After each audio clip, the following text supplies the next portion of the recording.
kelas sampai mana materinya? Terakhir. Ah ini, seriusan? Di kelas bukan sampai fluida, enggak? Udah kan? Oke, ini satu waktu lain. Oke. Udah pada dibagi belum nilai ujiannya? Belum? Oke. Ntar kalau udah bakal rame lagi. Aja. Kayak sih rame, kayaknya ya. Oke. Kita mulai dengan elastisitas dulu aja yang gampang ya. Elastisitas. Oke. Sebenarnya materi elastisitas itu banyak kalau benar-benar kita belajar elastisitas. Tapi untuk TPB kita nggak terlalu banyak belajar ini. Jadi untuk TPB materi elastisitas yang diajarkan cuma dikit. Elastisitasnya cuma dikit, cuma 3 malah. Yang pertama apa? Yang pertama itu adalah stres atau nama lainnya tegangan. Stres rumusnya apa? Ada yang tahu? Stres adalah F dibagi A. Jadi dia sama kayak rumus tekanan. Bedanya kalau stres itu areanya itu hanya area yang terkena gaya. Kalau tekanan biasanya area itu area keseluruhan bendanya. Yang kedua adalah strain. Strain nama lainnya adalah regangan. Strain itu apa sih? Strain itu adalah rasio perbandingan antara perubahan dimensi benda terhadap dimensi awalnya, dimensi mula-mula. Kenapa dimensi bendanya berubah? Karena kita kasih stres, kita kasih tegangan. Berarti strain itu rumusnya apa? Kalau yang berubah itu panjangnya, maka strain itu rumusnya delta L dibagi L0. Kalau yang berubah itu luasnya, maka delta A dibagi A0. Kalau yang berubah volume, maka delta volume dibagi volume mula-mula. Gampang kan ya? Nah, kalau strain itu besaran yang tidak memiliki satuan. Jadi dia nggak ada satuannya, karena dia perubahan panjang dibagi panjang habis ya satuannya. Nah, yang ketiga apa yang kita pelajarin? Strain itu apa lagi? Modulus. Apa itu modulus? Apa? Modulus itu adalah suatu konstanta elastisitas suatu bahan atau material. Oke. Jadi nilai modulus itu konstan selama bahannya terbuat dari bahan yang sama. Misalkan kalian punya dua benda, yang satu bola, yang satu silinder, tapi dua-duanya terbuat dari besi, maka modulusnya sama, modulus besi. Paham ya? Jadi yang membedakan modulus itu adalah bahannya, bukan bendanya. Ngerti? Nah, modulus itu ada banyak. Apapun jenis modulusnya, rumusnya sama, yaitu selalu rumusnya adalah stres dibagi dengan strain. Apapun nama modulusnya. Nah, biasanya kalian akan dikasih suatu grafik, namanya grafik elastisitas.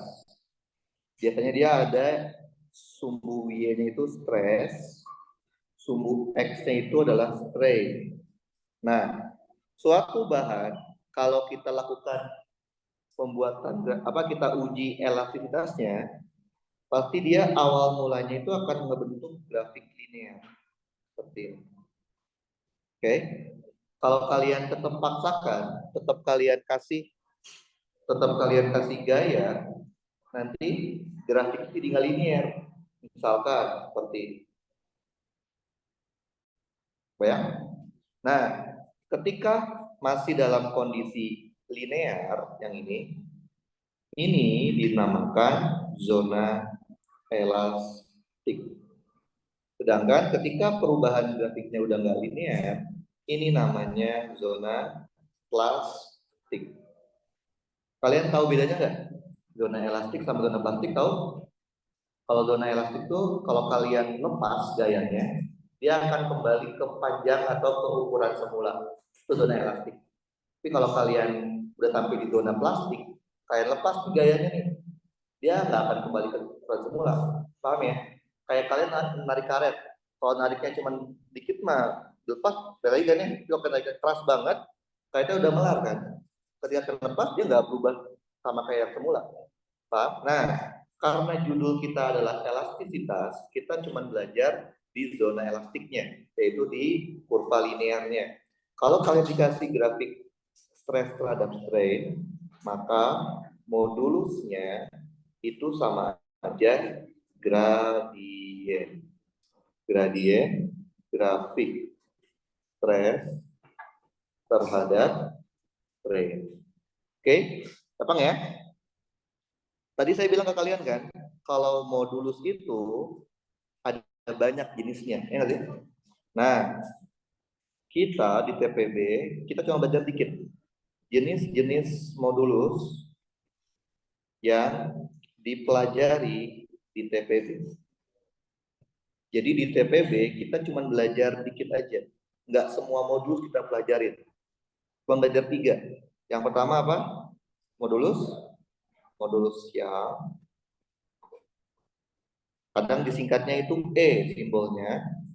Yang kedua modulus apa? Modulus apa?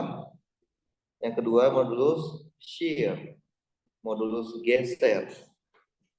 Kadang disingkatnya itu G.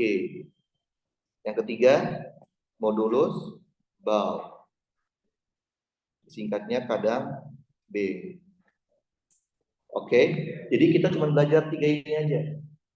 Bukan berarti modulus cuma ada 3 ya. Modulus ada banyak. Tapi yang kita pelajari cuma 3 sekarang. Kita bahas satu-satu deh. Bedanya di mana? Kita mulai dengan, oh ya lupa saya bilang. Jadi kan saya bilang modulus itu konstanta elastisitas bahan ya. Betul? Kalau kalian punya bahan, nilai modulusnya besar. Berarti bahan tersebut sifatnya elastis atau kaku. Kalau nilai modulusnya besar. Apa? Kaku. Oke. Semakin besar nilai modulus, semakin kaku bendanya. Tapi dia semakin kuat terhadap pemberian stres. Oke? Jadi karet sama besi itu lebih besar modulusnya besi dan lebih kaku. Paham ya? Oke, itu ya. Kita mulai dengan yang namanya modulus siang. Nah, modulus siang itu kalian mau diminta untuk melihat sifat elastisitas dari bahan kalau kita ganggu dengan kita kasih tarikan. Ini kalau nggak salah ada di modul praktikum kalian. Kalau dapat, kalau modul berapa ya? Sederhana banget. Cuman ada kayak kawat digantung terus dikasih beban. Udah sederhana banget. Ini saya punya kawat panjang mula-mulanya L0. Oke. Kemudian kawat tersebut kalian kasih beban. Kalian kasih beban kayak tarik gitu ya. Yang semula panjangnya adalah L0, ketika dikasih beban maka akan ada perubahan panjang sebesar delta L. Kenapa? Karena kita kasih beban berupa mg. Nah, semua material tuh kalau kita tarik pasti tambah panjang secara teorinya. Tapi kok kalian nggak bisa ngelihat perubahan panjangnya besi kan? Kalau tadi kan ya, karena besi modulusnya besar sehingga perubahannya kecil. Paham ya? Nah, yang bertanggung jawab atas sifat elastisitas ini adalah modulus yangnya. Nah, di sini yang disebut sebagai stres yang adalah apa? F dibagi A. F-nya dapat kalian ganti jadi tension, tegangan tali. Tensionnya dapat kalian ganti jadi mg. Paham? A-nya tuh yang mana? A-nya itu adalah kalau kalian di zoom in ya si kawatnya. Bentuknya gini ya. Betul? Nah, A-nya itu yang ini. Nah, ini luas area kawat yang terkena beban. Jadi A-nya itu bukan luas area dari baloknya, tapi luas area kawatnya. Oke. Kemudian strain yang ini yang berubah kan panjangnya ya. Berarti strainnya adalah delta L dibagi L0. Sehingga kita bisa tahu nilai modulus yang simbolnya itu E biasanya, yaitu stres yang dibagi dengan strain yang. Oke, stresnya itu adalah F per A, strainnya itu adalah delta L per L0. Oke, paham ya? Gampang kan? Oke, itu yang modulus pertama, modulus yang. Modulus kedua, namanya adalah modulus shear atau modulus geser. Kadang disingkatnya itu simbolnya G. Oke, ini mau melihat sifat elastisitas bahan kalau kita kasih pengaruh geseran. Geser. Gini nih, kalian bayangin aja, kalian punya benda, anggaplah bentuknya itu balok. Benda bentuknya balok.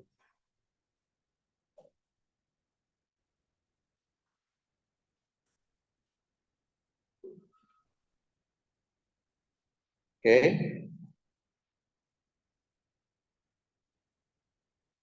anggap aja ini balok terbuat dari agar-agar.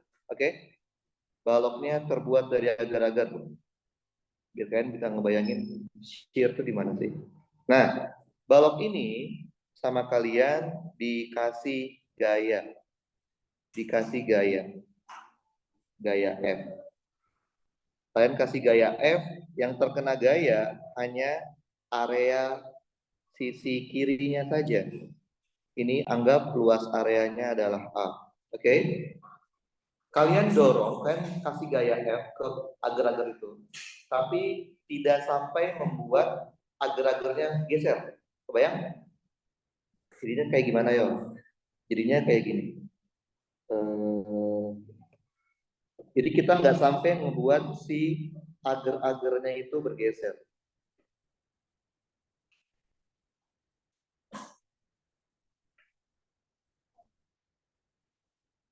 Bayangkan kayak kalian mengenal agar-agar gitu, agar-agar kan di ada pergeseran dikit kan, tapi nggak sampai dia bergerak itu. Jadi bagian bawahnya itu nggak ikut gerak. Bayangkan ya.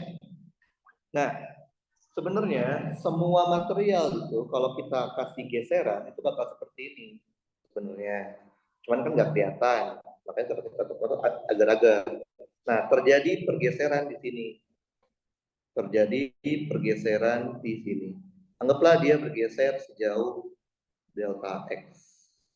Ini panjangnya L. Nah, yang bertanggung jawab atas sifat seperti ini adalah modulus shear dari bahannya.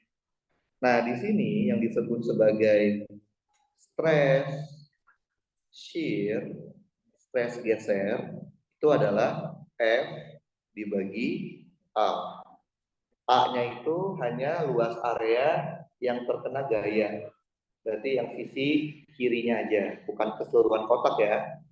Nah, yang membedakan antara modulus shear dengan modulus yang ada di strain-nya. Strain shear itu adalah delta X dibagi dengan L. Kalau di modulus yang delta L dibagi L0, ya sih? Delta L sama L0-nya itu sejajar. Coba lihat, delta L dan L0 sejajar. Kalau di modulus shear, delta X sama L-nya harus tegak lurus. Jadi bukan delta X dibagi yang sejajar dengan delta X ya, tapi yang tegak lurus dengan delta X. Di beberapa buku ada yang kasih sudut theta di sini, sudut pergeserannya.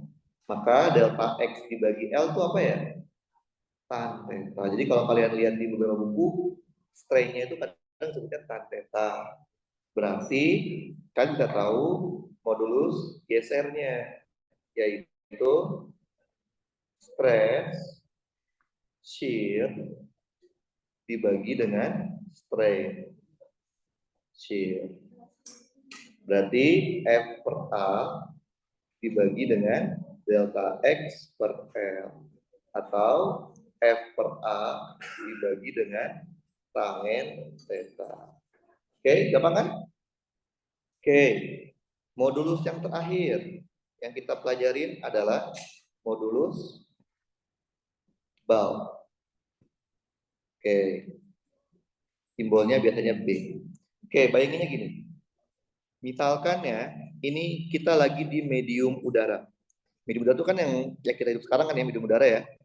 Kalian niup balon. Niup balon di ruangan ini. Jadi seperti ini. Oke, bayangin. Saya niup balon di ruangan ini. Berarti di dalam balonnya juga ada udara. Nah, kalian kan udah belajar fluida ya nggak sih? Sifat fluida itu salah satunya adalah menekan benda ke segala arah.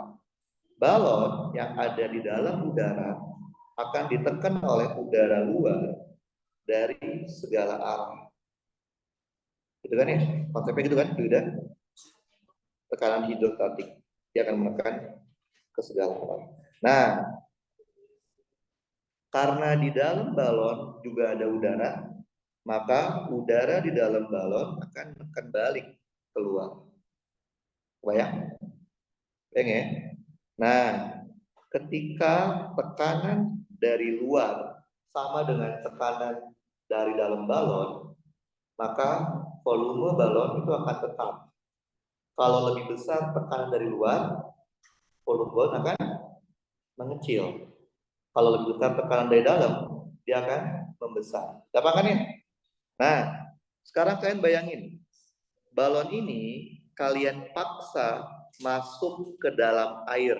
Paksa masuk ke dalam air ya. Jadi kalian paksa masuk balon ini ke dalam air. Yang terjadi adalah balonnya akan mengecil. Kenapa mengecil? Karena sekarang yang menekan dia dari luar itu bukan udara, tapi adalah air.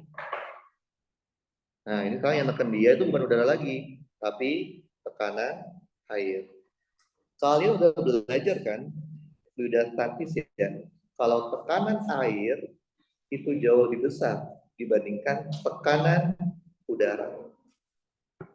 Nah, tadi kan balon udah seimbang nih dengan tekanan dari luar udara kan ya. Ketika kita pindahin ke medium berbeda, tekanan dari luarnya udah nggak bukan tekanan udara lagi kan, lebih besar. Maka balon akan mengkerut kan untuk mempertahankan bentuknya. Nah, semua benda pada dasarnya kalau dipindahkan ke medium atau tempat dengan tekanan berbeda, dia akan mengalami hal ini. Oke, bayang? Kalian mungkin pernah ingat ya dulu, kayak beberapa bulan lalu mungkin yang kapal selam di dalam air yang gitu kan ya? Itu gara-gara tekanannya air tuh besar banget bisa membuat kapal selamnya itu jadi mengkerut kan. Nah, itu kayak gitu kira-kira logikanya. Nah, yang bertanggung jawab adalah sifat dari modulus bulk bahannya. Nah, di sini yang disebut sebagai stress bulk itu adalah apa? Perubahan tekanan. Berarti kalau saya mindahin dari medium udara ke medium air, maka delta P-nya itu adalah P air dikurangin P udara. Nah, sedangkan yang disebut sebagai strain bulk, ini yang berubah apa sih? Volume. Maka delta volume dibagi volume lambung. Berarti modulus bulk-nya itu adalah stress bulk dibagi dengan strain bulk. Berarti delta P dibagi dengan delta P per final. Paham? Gampang kan ya? Oke, lihat deh. Kalau kalian memindahkan balon ini dari medium udara ke medium air, Berarti kan delta P-nya atau stresnya itu positif. Karena P air dikurangi P udara, betul? Tapi strainnya negatif kan? Karena volumenya mengecil, betul? Kalau dibalik, kalian pindahin balon ini dari air ke udara. Stresnya yang negatif karena P air, P udara, P air, betul? Tapi strainnya positif, hanya mengembang. Artinya, khusus buat modulus bulk, stres dan strain selalu berbeda tanda. Kalau stresnya positif, pasti strainnya negatif. Kalau stresnya yang negatif, pasti stres negatif, strainnya positif. Sedangkan modulus itu adalah konstanta yang bernilai positif. Maka jangan kaget kalau di beberapa buku, khusus buat modulus bulk, ada tanda mutlaknya. Atau dikasih tanda minus di depan. Paham ya? Jadi pemberian tanda minus atau tanda mutlak pada rumus modulus bulk semata-mata hanya untuk memastikan nilai modulusnya selalu positif. Karena modulus bulk, stres dan strain selalu berbeda kan. Udah, itu bab elastisitas. Cuma benerin doang. Gampang kan ya? Oke, yang susah itu di osilasinya sebenarnya. Nah, ini kayak dua bab yang berbeda sebenarnya. Osilasi sekarang. Oke. Osilasi itu apa? Apa osilasi? Osilasi itu apa? Gerak yang berulang, betul. Osilasi itu adalah suatu gerakan yang sifatnya periodik. Periodik itu nama lainnya berulang. Berulang di sekitar titik setimbangnya. Jadi, ketika kalian melihat fenomena pergerakan suatu benda ataupun apapun itu, yang gerakannya itu aja berulang, itu sebenarnya gampang osilasi. Paham ya? Oke, ada berapa jenis gerak osilasi? Ada berapa? Di kelas? Ada? Berapa? Ada 3.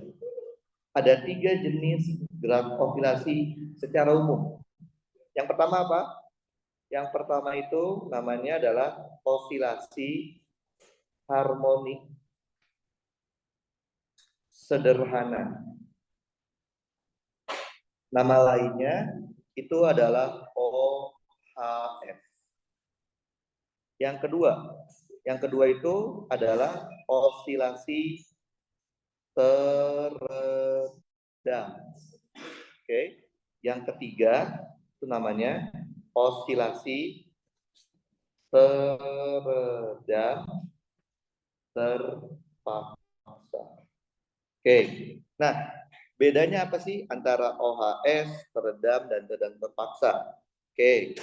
Osilasi harmonik sederhana adalah gerak osilasi tanpa adanya gaya hambat. Oke, gaya hambat itu apa? Gaya yang membuat bendanya berhenti. Kayak gini deh. Saya tahu bandul ya, bandul tahu kan ya? Kalau kalian misalkan main bandul, tapi di ruang hampa udara, main bandul di ruang hampa udara, secara teorinya bandulnya nggak akan pernah berhenti sampai kapanpun. Secara teorinya. Kenapa? Tidak ada gaya yang bikin dia berhenti. Nggak ada gaya hambat, itu udara kan? Itu namanya osilasi harmonik sederhana. Kalau teredam itu adalah gerak osilasi disertai gaya hambatnya. Ibaratnya kayak kalian main bandul di ruangan kayak gini aja. Kan main biasa, lama-kelamaan bandulnya berhenti kan? Padahal nggak kalian apa-apain. Karena ada apa? Ada gaya hambat dari udara. Kalau teredam terpaksa apa yo? Ini adalah gerak osilasi disertai gaya hambat dan juga adanya gaya eksternal untuk menghentikannya. Kayak gini deh. Kalian main bandul di ruangan seperti biasa. Kan lama-lama berarti kan? Tapi kan lama nih. Kan mau cepet. Kan pegang aja talinya. Gitu kan ya? Bayang? Gaya yang kalian kasih ke tali itu namanya gaya eksternal. Nah, itu namanya oscilasinya teredam terpaksa. Paham? Oke. Itu kira-kira jenis oscilasi. Tapi untungnya kalian masih TPB. Untuk TPB, materi ujiannya itu dipastikan hanya OHS aja. Kenapa? Karena kalian matematikanya belum diajarin buat memahami gerak oscilasi teredam ataupun teredam terpaksa. Jadi walaupun ntar dosen yang ngajarin teredam, pasti nggak akan masuk tes. Itu cuma kayak wawasan aja. Kalau teredam itu seperti ini persamaannya. Tapi kalian pasti nggak akan ngerti karena matematikanya belum diajarin. Oke, jadi sekarang kita fokusnya hanya di OHS aja ya. OHS tadi apa? Tanpa ada gaya hambat. Oke, jadi dia benar-benar gampang. Oke, contoh OHS yang akan kita bahas ada dua. Yang pertama itu adalah OHS pada kasus pegas. Yang kedua itu adalah OHS pada kasus bandul. Oke, bentar. Oke, jadi kita cuma bahas dua contoh gerak oscilasi harmonik, yaitu bandul sama pegas. Bukan berarti oscilasi cuma ada dua. Oke, ini cuma contoh yang gampang aja. Bandul sama pegas. Kebetulan ini dua-duanya ada di praktikum kan ya? Bandul sama pegas ada di praktikum kalau salah. Bandul itu modul 3 kalau salah. 3 sama bandul fisik itu modul berapa ya? Saya lupa. Oke, kita akan bahas satu persatu. Kita mulai dengan OHS pada kasus pegas. Oke, bayangkan kalian punya pegas sederhana seperti ini.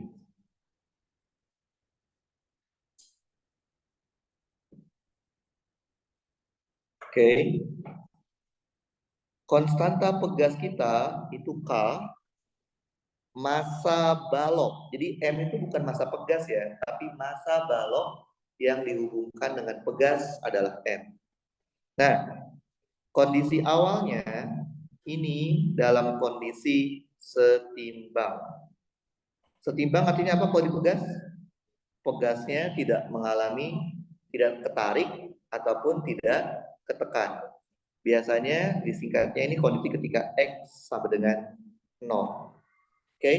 Nah, kalau kita mau bikin jadi gerak oscilasi, kita tuh harus mengganggu bendanya. Kalau kita diamin doang kayak gini, nggak bakal ada tuh si pegas ini atau balok ini beroscilasi. Kita ganggu dengan cara kita tarik atau kita tekan, terserah kalian.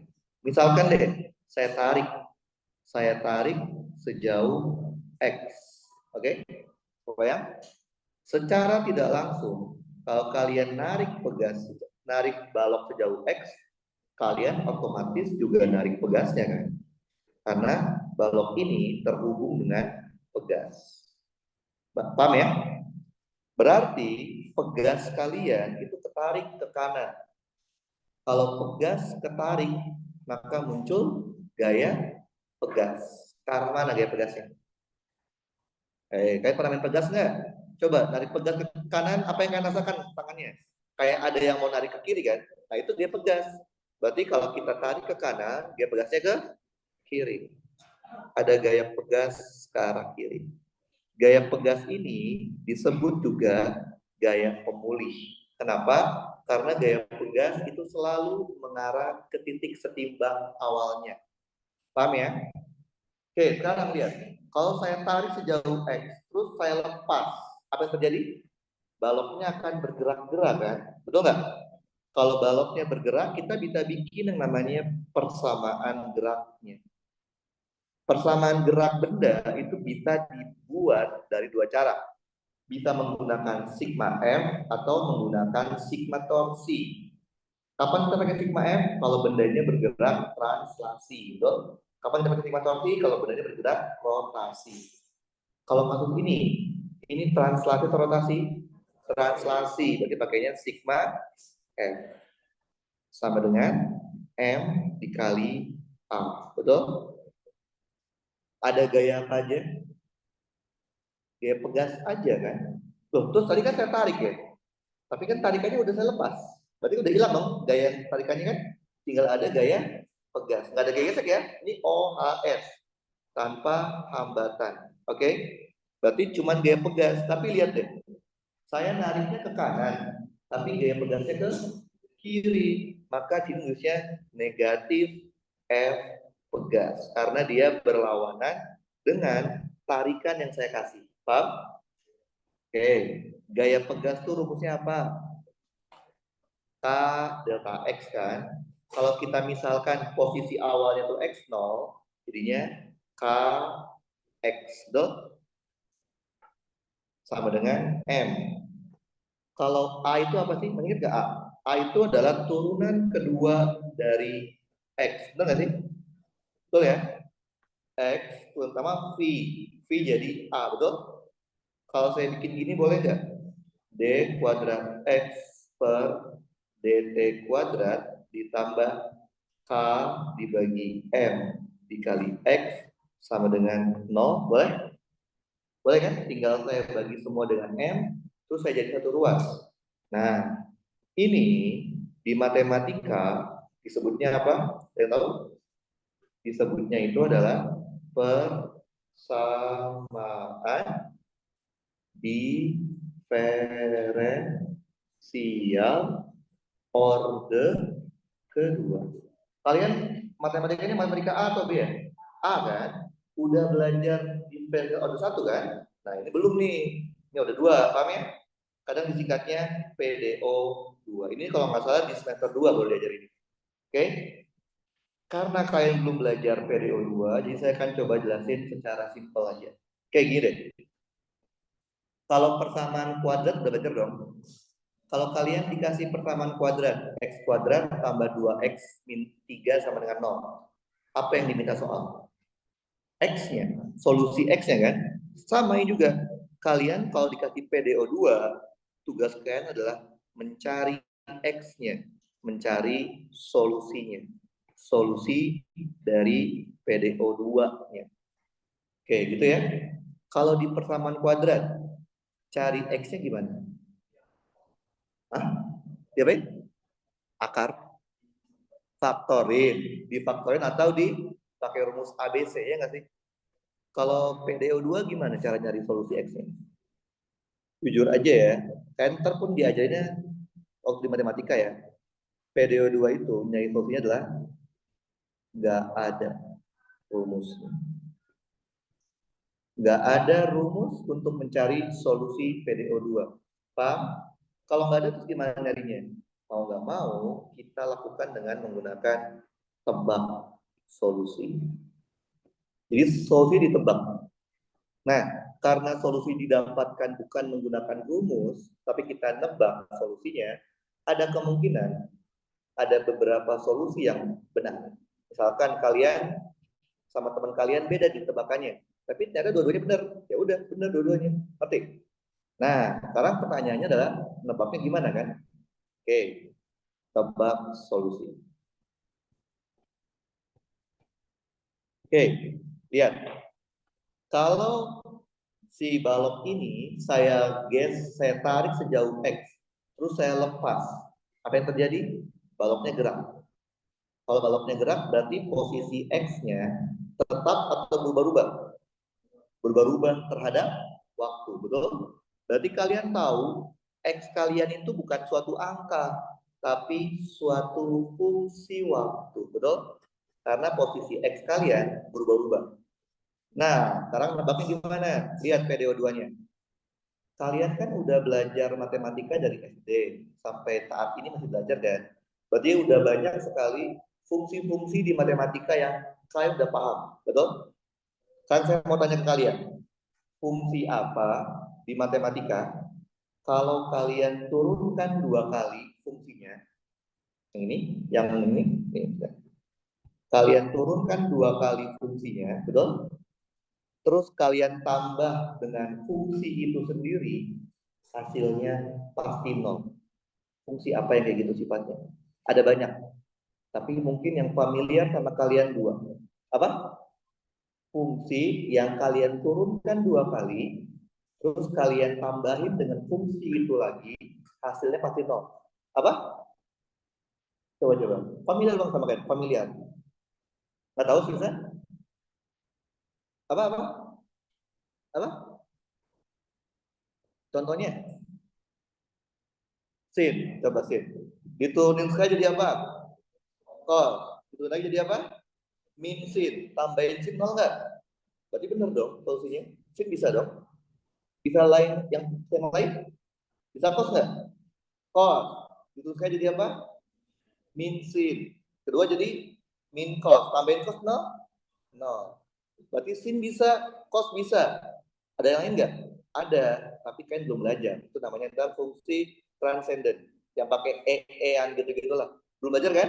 Nah, karena kalian belum belajar, anggap saja untuk OHS ini, TPB, solusinya sin atau cos. Dua-duanya boleh. Paham ya? Oke. Kan maunya apa? Sin. Yang namanya sin atau cos pasti punya amplitudo, ya nggak sih? Nggak mungkin sih nggak punya amplitudo kan? Yang namanya sin atau cos pasti punya fasa sudut, betul? Karena ini fungsi waktu, maka sudutnya adalah omega dikali t, betul? Omega dikali t kan sudut kan? Nah, karena kita nembak fungsi sin, kita kan nggak tahu ya sin yang mau kita tebak itu apakah sin dari 0 derajat mulainya atau dari 30 derajat, nggak tahu kan? Karena nggak tahu, kita tambahkan yang namanya fasa awal. Paham? Ini disebutnya adalah solusi umum. Paham? Oke? Jadi untuk TPB, solusi umum untuk OHS-nya pasti kalau nggak asin omega T tambah fasa awal atau A cos omega T tambah fasa awal, oke? Karena saya belum belajar fungsi lain selain itu, oke? Nah, tahu nggak masalahnya di mana? Masalahnya itu adalah ini. Yang diminta soal adalah solusi khusus. Jadi kalau kalian jawabnya pakai solusi umum, dijamin disalahin. Paham? Berarti sekarang tugas kalian adalah bagaimana mengubah solusi umum menjadi solusi khusus. Betul kan ya? Karena kalian udah tahu solusi umumnya. Tinggal gimana caranya supaya bisa jawab soalnya. Gampang aja. Cara mengubahnya adalah dengan cara amplitudo, omega, dan fasa awalnya harus diketahui nilainya. Paham?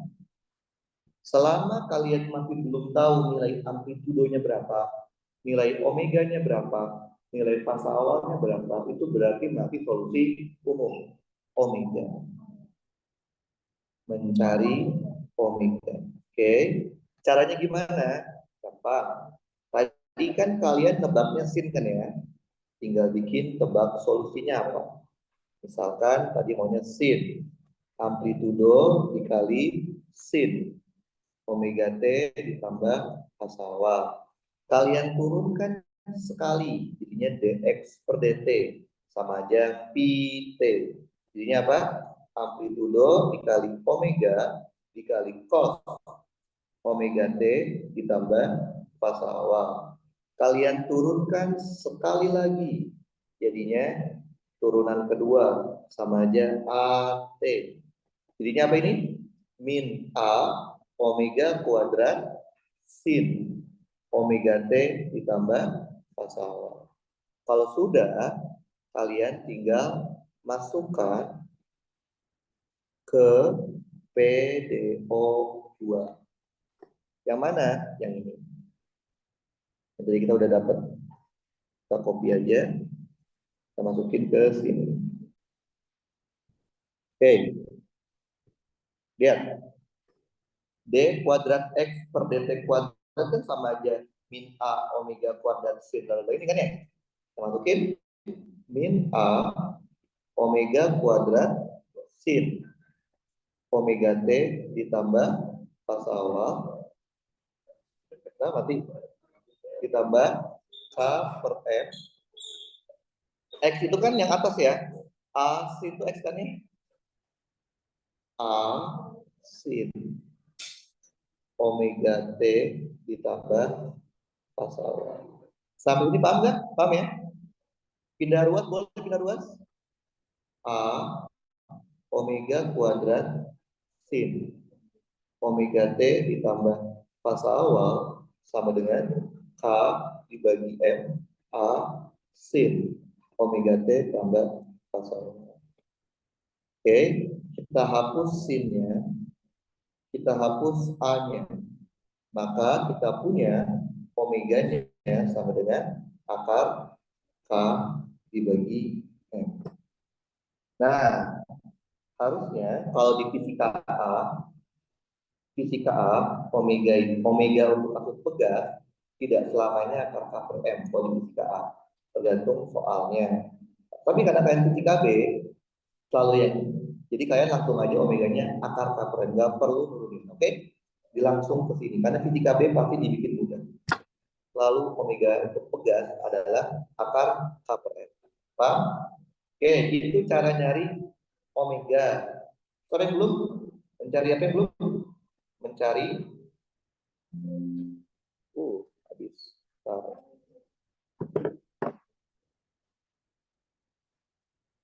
Wah, di mana nih kosong nih? Tutup.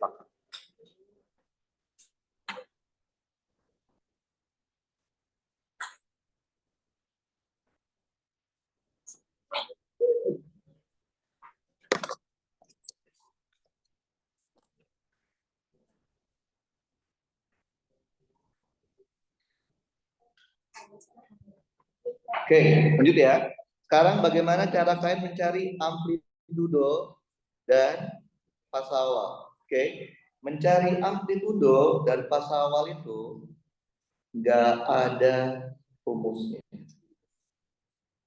Terus gimana nyarinya? Karena nggak ada rumusnya, dicari dari keadaan awal soal. Oke? Supaya kalian lebih paham, kita kasih contohnya deh.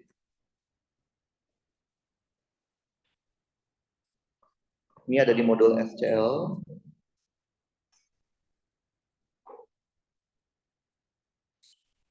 Ini pun soal UTS ya. Jadi kalian kalau bisa ngerjain ini, optimis aja buat bisa ngerjain UTS-nya ya. Itu aja. Oke, coba dibaca dulu deh. Dulu ya. Ini soalnya persis sama dengan soal contoh. Bedanya ini ada angkanya. Oke? Jadi ini bikin tahu ada massa. Massa ini massa kotak ya, massa baloknya, bukan massa pegas. Oke? Dihubungkan horizontal licin. Licin berarti kan dia OHS kan. Frekuensi F 2Hz. Nah, kalau diketahuinya frekuensi sudut, frekuensi itu tuh omega ya, bukan F. Kalau frekuensi tadi F.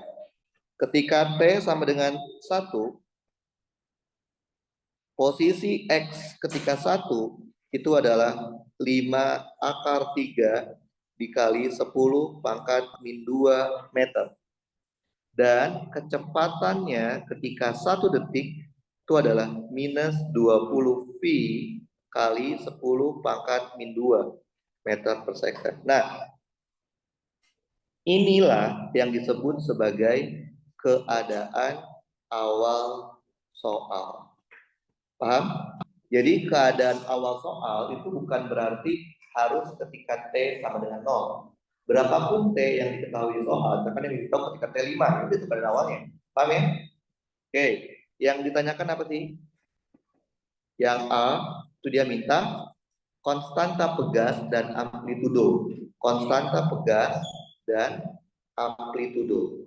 Kalau yang B, dia minta simpangan. Simpangan itu XT. X sebagai fungsi T. Berarti dia mintanya yang lengkap. Yang lengkap artinya apa? Kalian harus tahu A-nya berapa, omeganya berapa, fase awalnya berapa. Gitu ya. Oke, kita jawab. Karena kasusnya persis sama dengan soal, udah pasti omega kalian adalah akar K per M. TPB, fisika B, selalu pakai yang omega akar K per M pegas. Berarti K-nya berapa? Omega kuadrat dikali M. Omega rumusnya apa omega? 2pi dikali frekuensi. Masukin angkanya, frekuensinya itu 2 Hz, massa 1 kilo. Berarti sama aja 16 pi kuadrat. K ini konstanta pegas ya, bukan bilangan gelombang. Apa satuan dari konstanta pegas? Newton per meter. Gampangan ya? Tinggal pakai rumusnya. Nah, terus dia minta apa? Amplitudo. Nah, ini yang susah. Kenapa? Amplitudo dan fase awal itu nggak ada rumusnya. Kalian harus menggunakan informasi dari keadaan awal soal. Oke, kalian maunya solusinya itu sin atau cos? Maunya apa? Sin cos? Sin? Boleh. Jadi kita tahu ya, sin itu pasti dia punya amplitudo, pasti dia punya sudut, karena kita nggak tahu awal dari mana, kasih fase awal. Kalian udah tahu belum amplitudonya? Belum tahu kan? Kalian tahu berapa omeganya? 2πf, berarti 2pi dikali 2, 4pi. Kalian tahu fase awalnya? Nggak tahu. Oke, paham? Tinggal masukin deh. Ketika T sama dengan 1, di soalnya bilang X ketika 1 nilainya adalah 5 akar 3 dikali 10 pangkat min 2, betul? Masukin ke rumus X kita, amplitudo dikali sin 4pi kali 1, 4pi ditambah fase awal. Paham? Kalian tahu nggak? Sin dan cos itu ada namanya pengulangan fasa. 0, 2pi, 4pi itu namanya pengulangan fasa di sin atau di cos. Coba aja deh. Berapa sin 30? Setengah. Berapa sin 2pi tambah 30? Setengah. Berapa sin 4pi tambah 30? Setengah. Artinya setiap lipatan 2pi itu pengulangan fasa kan? Berarti kalau saya tulis ini boleh dong ya? 5 akar 3, 10 pangkat min 2, amplitudo dikali sin fase awal. Boleh? Karena 4pi kan pengulangan fase. 0, 2pi, 4pi itu sama aja, kalau kalian hilangin sama aja. Jadi ini kita kotakin. Lihat, ada berapa variabel yang kita belum tahu? 2, yaitu amplitudo dan fase awal. Nggak mungkin kan jadi selesaikan satu persamaan. Kita butuh persamaan kedua. Di soal kita tahu apa? Pi. Berarti kita cari Pi-nya dulu. Pi itu apa rumusnya? Dx per dt. Coba turunin. A omega cos omega t tambah fase awal. Betul? Berarti pi t-nya itu adalah A-nya nggak tahu, tapi omeganya 4pi kan? Dikali cos 4pi t tambah fase awal. Paham? Masukin deh. Pi ketika 1 min 20pi dikali 10 pangkat min 2. Dapat dari soal ya. Oke, kita masukin ke pertamaannya. Berarti ini adalah 4pi dikali A dikali cos 4pi ditambah fase awal. Paham? Ngerti ya? Oke. Saya tinggal coret. 4pi coret boleh? 4pi coret boleh? Jadi kita punya berapa? Min 5 dikali 10 pangkat min 2 sama dengan amplitudo dikali cos fase awal. 4pi-nya kita abain aja kan? Karena dia pengulangan fase. Kotakin. 2 persamaan, 2 variabel. Secara matematik bisa kita kerjain, betul nggak? Yang kita mau cari itu A atau fasa awal? Loh, menjadi apa? A, betul? Berarti kita harus menghilangkan fasa awal. Masalahnya, fasa awalnya itu ada di dalam sin dan di dalam cos, betul?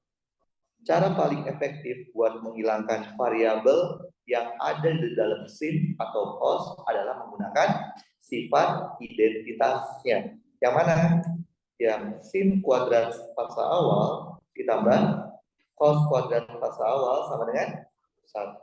Sin-nya masukin 5 akar 3 kali 10 pangkat min 2 dibagi A, betul? Dikuadratin, ditambah cosnya juga masukin min 5 kali 10 pangkat min 2 dibagi A, dikuadratin sama dengan 1. 75 kali 10 pangkat min 4 dibagi A kuadrat, ditambah 25 10 pangkat min 4 dibagi A kuadrat sama dengan 1. Berarti A kuadratnya sama dengan 100 dikali 10 pangkat min 4. Berarti A-nya berapa? 0,1. Paham ya? Oke. Terus yang B minta apa? Yang B itu dia minta XT, tapi dia maunya lengkap. Yang kalian udah tahu berapa amplitudonya, kalian tahu berapa omeganya, kalian tahu berapa fasa awalnya. Kalian udah tahu kan berapa A-nya? 0,1 kan? Tahu berapa omeganya? 4pi kan? Tahu fasa awalnya nggak? Belum tahu. Berarti untuk kasus B, terlebih dahulu kalian mencari fasa awalnya. Gimana caranya? Tinggal kalian masukin ke persamaan yang kita udah punya. Paham? 5 akar 3 kali 10 pangkat min 2. 5 akar 3 kali 10 pangkat min 2 sama dengan A-nya kan tahu 0,1 dikali sin fasa awal. Betul? Berarti sin fasa awalnya berapa? Setengah akar 3. Sin berapa yang hasilnya setengah akar 3? Berapa? 60 doang. 60 atau 120. Gak mungkin jawabannya ada 2. Gak mungkin jawab dua salah kan ya? Maka kita lakukan apa? Cross check. Cross checknya pakai yang mana? Persamaan keduanya, yaitu yang V-nya. Paham? Min 5 kali 10 pangkat min 2 sama dengan A-nya itu 0,1 dikali cos fasa awal. Berarti cos fasa awalnya bernilai min setengah. Cos berapa yang hasilnya min setengah? Cos bernilai negatif di kuadran 2 dan 3.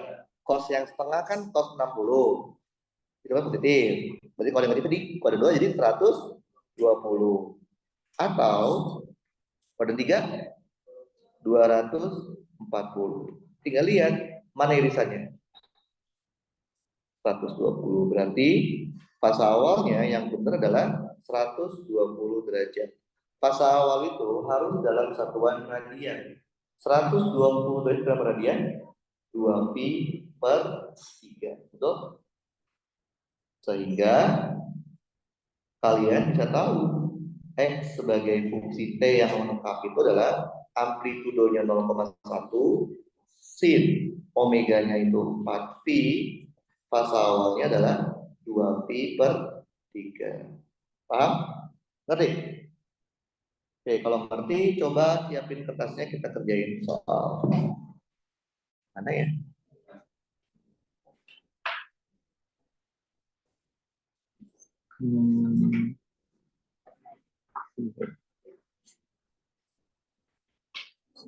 Oke, coba kita kerjain soalnya. Soalnya mirip kayak tadi, cuma beda angka dan beda pertanyaannya aja.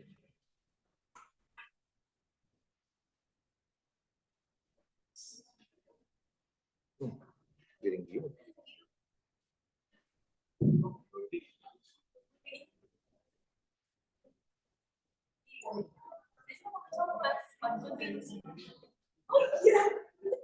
Oke, soalnya seperti ini.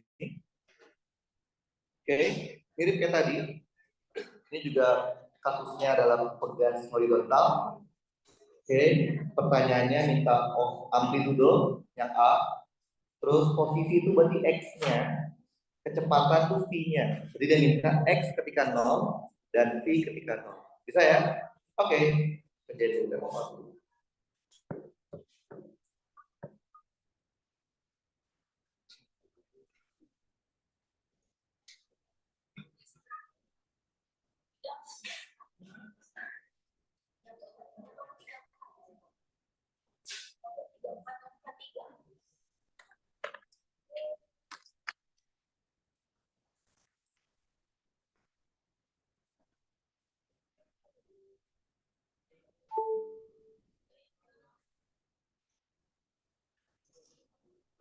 Oke.